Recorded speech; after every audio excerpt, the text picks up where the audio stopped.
All right, let's dive right into this explainer.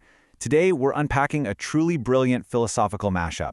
We're looking at a narrative that takes Franz Kafka's inescapable, deeply isolating systems and smashes them together with Albert Camus' joyful, rebellious acceptance. Just imagine taking the absolute worst, most infinite waiting room you've ever been stuck in and then dropping the mythological Sisyphus right into the middle of it. That is exactly the world we're exploring today. So, our story begins in a setting known simply as the Bureau. And honestly, I don't think it can be summarized any better than this punchy piece of in-world graffiti. The place where meaning goes to die of paperwork. This isn't just a building, It's more like a cosmic joke, told entirely in the language of administrative gray, humming fluorescent lights, and infinite hexagonal galleries. Now, the official definition of the Bureau really establishes the core problem we're dealing with here. It's a system deliberately designed to isolate people by feeding them into endless procedural loops. Notice that it explicitly guarantees continuation, not resolution. Its entire purpose is to keep you busy filing paperwork about your paperwork. It wants you so hyper-focused on reaching this impossible goal that you never actually realize the goal doesn't even exist.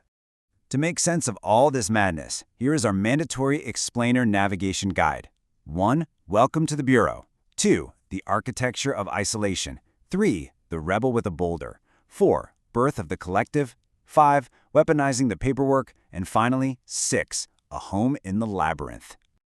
Okay, Section 1. Welcome to the Bureau, the architecture of isolation. To really grasp how this system crushes human hope, we need to look at two specific individuals. First, we have K, who represents your classic, sweat-inducing, Kafkaesque nightmare. He's endlessly wandering these infinite corridors seeking some mythical authority known as the castle. But as he walks, his petition folder just magically grows heavier. It amends itself, it adds completely contradictory footnotes, and he hasn't even written a word. He's literally carrying the physical weight of the bureaucracy in his bare hands. And he's not alone in this suffering.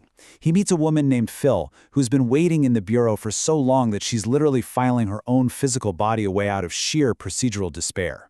This whole setup brilliantly illustrates the comedic, almost paradoxical absurdity of the Bureau. Take Sisyphus, for example. To interact with the Department of Terminal Affairs, Sisyphus is standing right in front of the door. But to knock, well, he needs an appointment. To get an appointment, he needs to submit a form. But to submit that form, he has to slide it under the door, which requires a mutual recognition agreement, which requires a departmental assignment, and on it goes. It's a flawless, infuriating loop of administrative denial. Moving right along to Section 2, the rebel with a boulder, embracing the absurd. Now, the Bureau isn't entirely perfect. It has anomalies. Namely, Sisyphus, who pushes a massive boulder made of compressed interdepartmental memos, and a mysterious cartographer trying to map the madness. And here is where we hit a crucial philosophical contrast. K is totally paralyzed. He's miserable because he's trying to reach a goal, the castle, that is always receding. But Sisyphus completely neutralizes the Bureau's punishment by just embracing the struggle. He knows that boulder is going to roll right back down that infinite corridor. He expects absolutely nothing else. And because he expects nothing else, the Bureau literally cannot hurt him. He actually finds freedom and joy in the physical friction of the push itself. Meanwhile, hidden away in some sub-basement, the cartographer is having a massive crisis of conscience. He realizes that by perfectly documenting K's endless torture, he's actually making that torture real. He's complicit in the machine. And this realization leads to a frantic, rule-breaking decision. Against every single regulation in the Bureau, he takes his pen and draws a straight, totally unauthorized line directly to K's destination, which literally forces the spatial geometry of the Bureau to change. Section 3. Birth of the collective, the pivot point.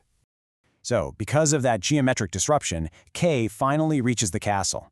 But what he finds there changes the entire trajectory of our story. At the dead center of the labyrinth, K discovers a devastating truth. The castle, it isn't an escape route. There's no throne room, no final judgment. It is literally just another metal desk with another clerk, who casually declares that arrival does not constitute admission. Admission requires proper documentation. The system only exists to feed itself, guys. The end of the maze is quite literally just the beginning of another maze. The coordinator at the castle presents K with 3 utterly terrible bureaucratic choices: withdraw, amend, or accept. But presented with these completely isolating options, K looks at his own misery, he looks at the fading woman, File, standing beside him, and he invents a 4th option. Option 4 is completely unauthorized. He decides to walk right back out into the labyrinth, not to look for an exit, but to find others who are suffering just like him.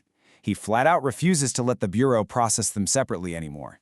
This incredible, unauthorized choice brings K, Sisyphus, and File together in those endless corridors. And right there, they forge this glowing, rule-breaking document, added straight to K's infinite folder. The amazing thing is, they aren't asking for an escape. They are claiming the right to experience their meaninglessness together. They sign their names to a shared absurdity, which effectively invents a brand new category of existence that the Bureau has literally never seen before.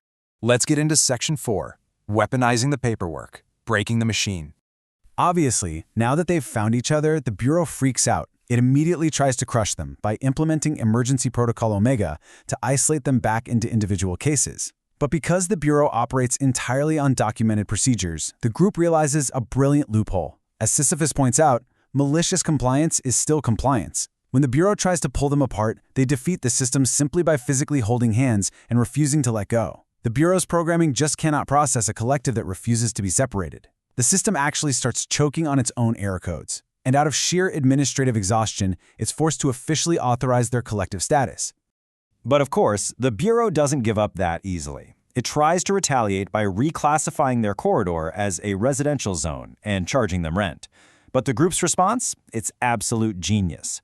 They overload the paperwork by paying their rent with their own intangible human experiences. They list 3 years of patient waiting, 1 useless map of confusion, the weight of a pre-compressed boulder, a pair of hands mostly filed away, and the memory of who they were before. They fight the crushing weight of bureaucracy with the poetic weight of their own humanity. Which brings us to Section 5, A Home in the Labyrinth, the Resolution. Astonishingly, this beautiful act of malicious compliance is officially accepted by a sympathetic clerk. It transforms their small section of the infinite corridors into a permanent residential zone. The cartographer uses this exact architectural term to describe it, a heterotopia. Right smack in the middle of a system designed to completely destroy purpose, they've managed to carve out a self-contained pocket universe. It's a space where friendship, celebration, and shared laughter are actually allowed to exist simply because they documented it properly and refused to leave. So this builds to our final takeaway. When you look at the metrics side by side, the stark contrast is incredibly clear. The Bureau relies entirely on individual isolation, unreachable goals, and endless paperwork. The collective, on the other hand, relies on shared absurdity, genuine connection, and human meaning. They didn't defeat the labyrinth by escaping it, because, well, escape was impossible. They defeated it by finding each other and replacing the Bureau's cold, isolating metrics with a completely new economy of meaning. They essentially made a home in hell. Which leaves us with this final question to ponder about our own daily labyrinths. Because, let's face it, we all deal with absurd, endless tasks and bureaucratic nightmares in our lives.